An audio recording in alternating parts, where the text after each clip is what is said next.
हम जनता के साथ है, वो जिहादियों के साथ है। कांग्रेस और समाजवादी और पूरा इंडिया अलायंस जिहादी बचाव तो करता ही था। 26/11 के जिहादियों को बचाने की, रामेश्वरम कैफे ब्लास्ट के जिहादियों को बचाने की, पीएफआई के जिहादियों को बचाने की, अफजल से लेकर याकूब जैसे सुप्रीम कोर्ट के द्वारा कन्विक्टेड जिहादियों को बचाने की पैरवी तो की है, पर कांग्रेस और समाजवादी पार्टी चुनाव को जिहाद मानती है। जिहादी बचाते बचाते अब वोट जिहाद पे आ गए क्या?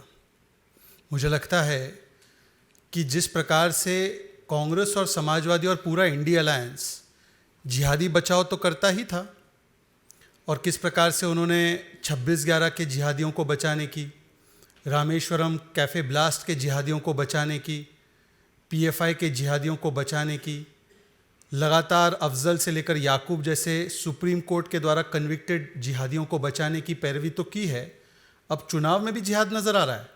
हमारी संस्कृति तो ये है, तो हम लोकतंत्र का पर्व मानते हैं, ये हमारी संस्कृति है, ये हमारे विचार हैं, पर कांग्रेस और समाजवादी पार्टी चुनाव को जिहाद मानती है।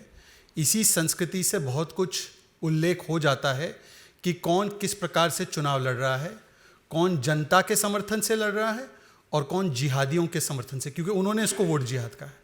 हम जनता के साथ है, वो जिहादियों के साथ है, ये उनके बयान से। परंतु इलेक्शन कमीशन को भी इसमें स्वतः संज्ञान लेना चाहिए कि क्या इस प्रकार से जिहादी मानसिकता के साथ जिहाद बनाकर चुनाव लड़ा जा रहा है। इसके विषय में तो इलेक्शन कमीशन स्वतः संज्ञान ले और कार्रवाई भी करे। एक मैं जरा ऐड करना चाहता हूँ इसमें। आप जानते ही हैं कि केरल में एसडीपीआई यानी कि पीएफआई जो बैंड ऑर्गेनाइजेशन है, उनका पॉलिटिकल आर्म एसडीपीआई समर्थन दे रहा है कांग्रेस पार्टी को। तो यहाँ पे कौन वायलेंट एक्सट्रीमिस्ट एलिमेंट के साथ काम मिलकर राजनीति करते हैं और कौन नहीं करते हैं, ये स्पष्ट रूप से सभी जानते हैं। तो ये फैक्ट है कि एसडीपीआई ने केरल में इस चुनाव में कांग्रेस पार्टी को और कांग्रेस पार्टी के साथ समर्थन दिया है।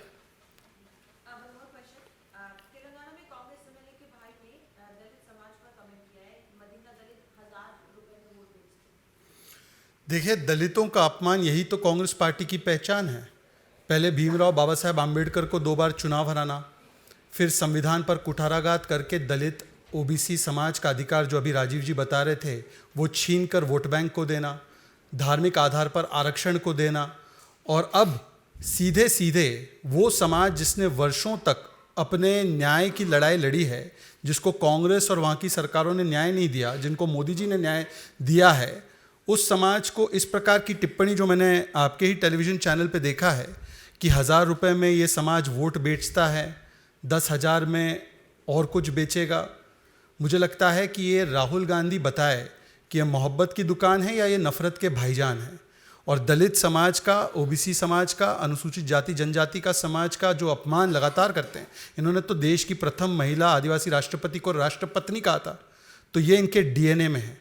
और मैं कह रहा हूँ, कल भी यहाँ पर बृजलाल जी ने बताया है, गलती से यदि ये सत्ता में आए तो ये सारा आरक्षण जो दलित भाई बहनों का है, ओबीसी समाज का है, इसको छीन कर वोट बैंक को दे देंगे। ये उनके कृत्य रहे। Sir, we can have some more questions from others before we come to you. हमारा क्वेश्चन ऑनलाइन गेमिंग पे है। अभी जो ये आज मत पूछिए। आज पॉलिसी नहीं, पॉलिटिक्स पे है। Any other questions related to? ಅದು ಜೂನ್ 4 ಕಾಣ. I don't want to get into the prediction. No, why I brought that up only to make a point, not to be a political astrologer, to show you how significantly the political landscape is changing in South India. And I have seen this in first person, that's why I wanted to share with you, not to make any political prediction, but it is certainly 2024 elections are a very different election in South India from 2019 and 2014. And those who understand it will believe it, those who don't want to will not. Sir, phase 1 और phase 2 में जो election हुआ, जो voting percentage है काफ़ी कम है, कई जगह तो 10 से 11%। क्या वजह मानते हैं? क्योंकि कांग्रेस कह रही है कि हम लोग को पड़ रहा है और बीजेपी को नहीं पड़ रहा। नहीं, वो तो कांग्रेस तो वही कहेगा, और क्या कहेगी वो। कांग्रेस का तो बस ऐसा है, इग्नोर करे तो ठीक है। नहीं, वोट परसेंटेज कम हुआ है। केरल में मैं केरल के बारे में कह सकता हूँ और तमिलनाडु के बारे में कह सकता हूँ। तमिलनाडु में थोड़ा हीट का इम्पैक्ट हुआ है, लेकिन हमारे हिसाब से जो हमने स्टडी किया, हमारे जो वोट हैं सभी आए हैं। जो 2019 में एक हवा कांग्रेस ने चलाया था कि कांग्रेस यूपीए आने वाला है, तो उनका जो बेस है काफ़ी हद तक बाहर कंसोलिडेट करके आया था, तमिलनाडु में भी और केरल में भी। इस बार वो हुआ नहीं है, क्योंकि जो भी हो, केरल में हो, तमिलनाडु में, सब जानते हैं कि जून 4 को नरेंद्र मोदी जी तीसरी बार प्रधानमंत्री बनेंगे। तो वो जो 19 में उनका प्रोपेगेंडा चला था, इस बार वो चला नहीं है, और लोग जानते हैं कि ये भाजपा का सरकार आने वाला है। तो मेरे हिसाब से मैंने जो देखा है केरल में जो सर्टेन कम्युनिटीज़ जो हैं ट्रेडिशनली कांग्रेस को सपोर्ट वाले कम्युनिटीज़, वो इस बार पूरी तरह से उनका टर्नआउट हुआ नहीं है। One last question because we have. Is that it? Yeah, that is it.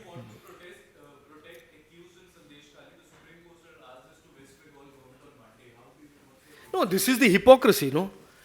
This is the hypocrisy that the Congress party that sits on evidence of crime against women will only surface the evidence after the elections or just during the elections, when they had it 1.5 months before.